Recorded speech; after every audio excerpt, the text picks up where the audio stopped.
जय देवभूमि उत्तराखंड दर्शकों, मैं भूमिलता बोरा यूट्यूब चैनल के माध्यम से फिर आप लोगों के बीच में आई हूँ।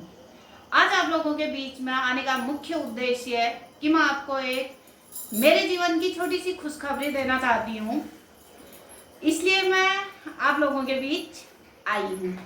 आप लोगों ने तो सुना ही होगा कि आजकल सरकार योजना चला रही है बेटी बचाओ बेटी पढ़ाओ, जिसके अंतर्गत हर गरीब कन्या को इंटर पास के बाद यदि वो कॉलेज जाती है तो उसे 51,000 रुपये मिलते हैं। ये तो रही एक बात। तो बेटियों को तो सभी लोग पढ़ाने लगे हैं।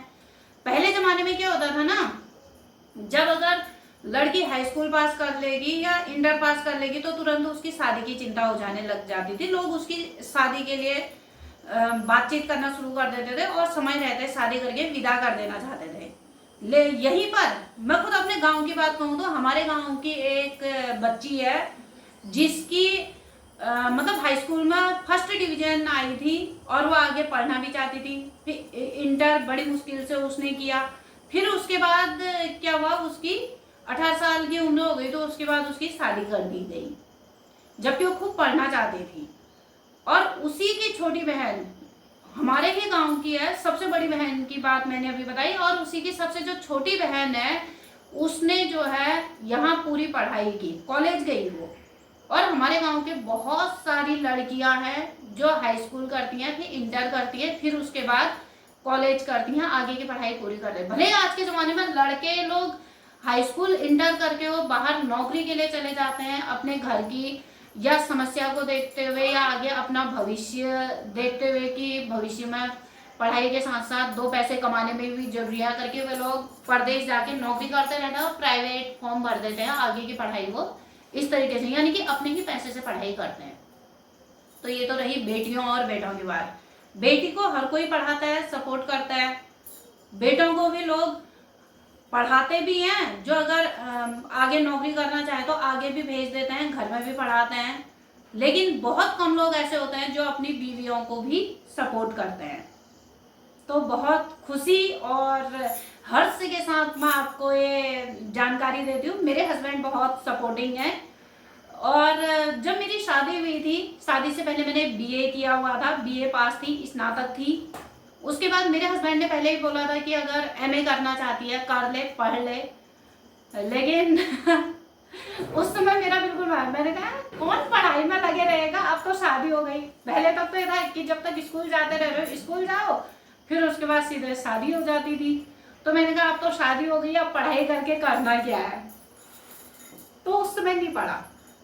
फिर उसके बाद शादी के लगभग 20 साल बाद, बिल्कुल फिल्म का भी आ गया है, शादी के 20 साल बाद मन में विचार आया कि अरे पढ़ाई कर लेनी चाहिए, पढ़ने में क्या बुराई है। यहाँ फिर हमारे आसपास, वैसे इतना आसपास भी नहीं है, हमारे घर से लगभग 1 घंटे की दूरी पर है डिग्री कॉलेज है। तो वहाँ से एमए का फॉर्म भर दिया।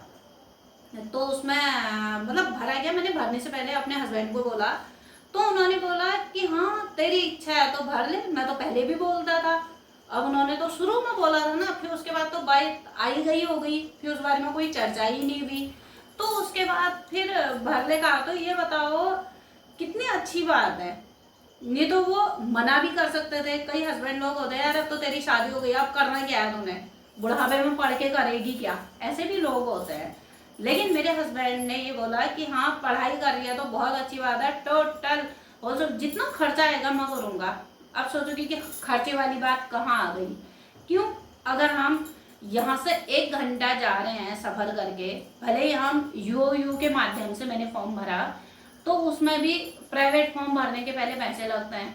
फिर उसके बाद कॉलेज किताब लेने के लिए जाओगे तो आने जाने का गाड़ी का खर्चा लगता ही है। फिर उसके बाद पेपर देने जाओगे या बीच बीच में किसी कार्य से अगर कॉलेज जाओगे तब भी आने जाने का पैसा लगता है। तो उसमें मेरे हस्बैंड ने बोला कि तेरी एमए की पढ़ाई में जितना भी खर्चा आएगा उसकी कोई चिंता वाली बात नहीं है, सारा मैं हूँ यहाँ पर, तो अपनी इच्छा पूरी कर। कह रहा ना कि पापा लोग तो अपनी लड़कियों के सपने पूरे करते ही हैं, लड़कियों को बिल्कुल पंख देते हैं उड़ान भरने के लिए। तो मुझे बहुत खुशी है। मेरे पापा तो मेरी हर बात मानते थे, हर चीज़ मतलब मना किसी चीज़ के लिए नहीं करते थे। हर चीज़ मानने का मतलब है कि मना नहीं करते थे। जैसे अगर उनसे कुछ भी चीज बोल देते थे बचपन में कि पापा ये चीज चाहिए। अगर ठीक है सामर्थ्य हो गया ठीक ठाक होगा पापा लाके दे देते थे। अगर जो चीज ऐसी होगी कि नहीं ये चीज नहीं देनी चाहिए बच्चों को या ये चीज मैं नहीं दे सकता हूँ बच्चों को, तो बोल देते थे बेटा वो ना मैं दिल्ली से मंगाऊंगा। शाम को रोज पूछते थे पापा आज मंगाया दिल्ली से, कब तक आएगा वो सामान? तो बोलते थे नहीं वो ना दिल्ली आज गाड़ी ही नहीं गई, जब दिल्ली गाड़ी जाएगी फिर मैं मंगा दूंगा। तो पहले तक तो इंतजार करती थी कि हाँ अब गाड़ी दिल्ली जाएगी, दिल्ली से वो सामान आएगा, शायद यहाँ मिलता नहीं होगा। अब होता वही है, जो चीज़ टीवी में देखेंगे वो चीज़ या किसी के पास देखेंगे ये चीज़ चाहिए करके वो होता ही है, तो वो चीज़ दिल्ली से आएगी। फिर धीरे धीरे जब बड़े हो गए तो बड़े होने के बाद पता चल गया अगर किसी चीज़ की डिमांड करूंगी, अगर पापा बोल देंगे बेटा दिल्ली से मंगाऊंगा, तो इसका मतलब दिल्ली अभी दूर है, तो मतलब कि वो सामान नहीं आएगा। फिर भी मना नहीं करते थे।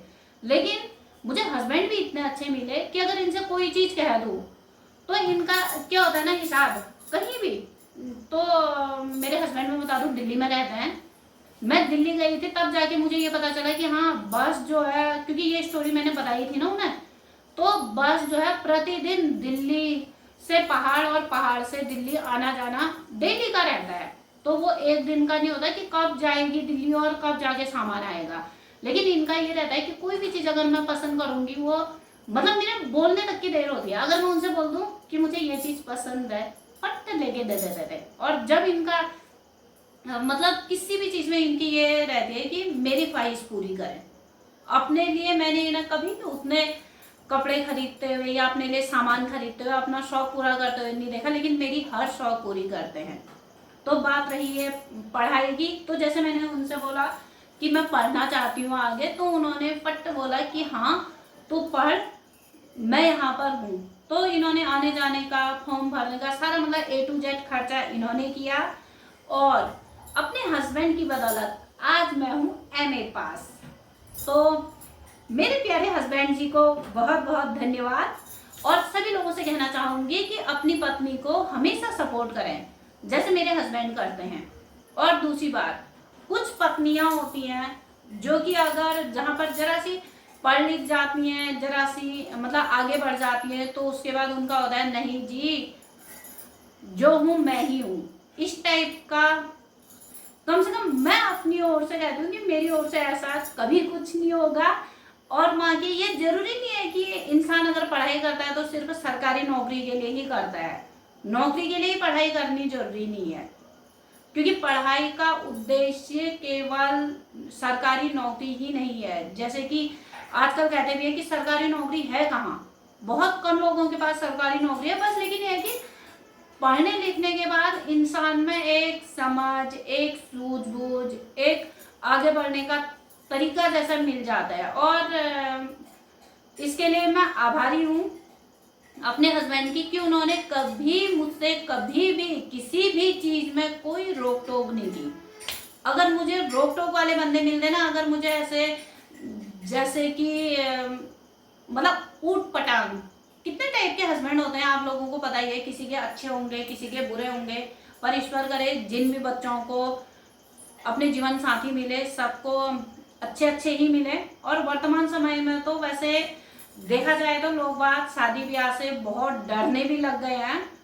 और जो विशेषकर लड़कियां बोलती हैं कि नहीं हमें तो शादी नहीं करनी है, तो उनसे बोलना चाहूँगी कि जिन्होंने अगर किसी शराबी पति को देखा है, कई लोग होते हैं कि शराबी पति सिर्फ पी खा के औरत को मारने का ही काम करते हैं। या फिर जैसे कि सोशल मीडिया में दिखता है एक पति ऐसा था जिसने अपनी पत्नी को उल्टा लटका दिया, वो भी इतनी ऊंचाई पे, वो आप लोगों ने भी देखा होगा। तो हर पति ऐसा नहीं होता है, सपोर्टिंग भी होता है। बस अगर ये समझो कि आप भला तो जग भला। बाकी सभी पति लोग अपनी पत्नी का फुल सपोर्ट करें, सहयोग दें। और पत्नियों से भी है कि वो अपने पति का विश्वास बनाए रखें। धन्यवाद।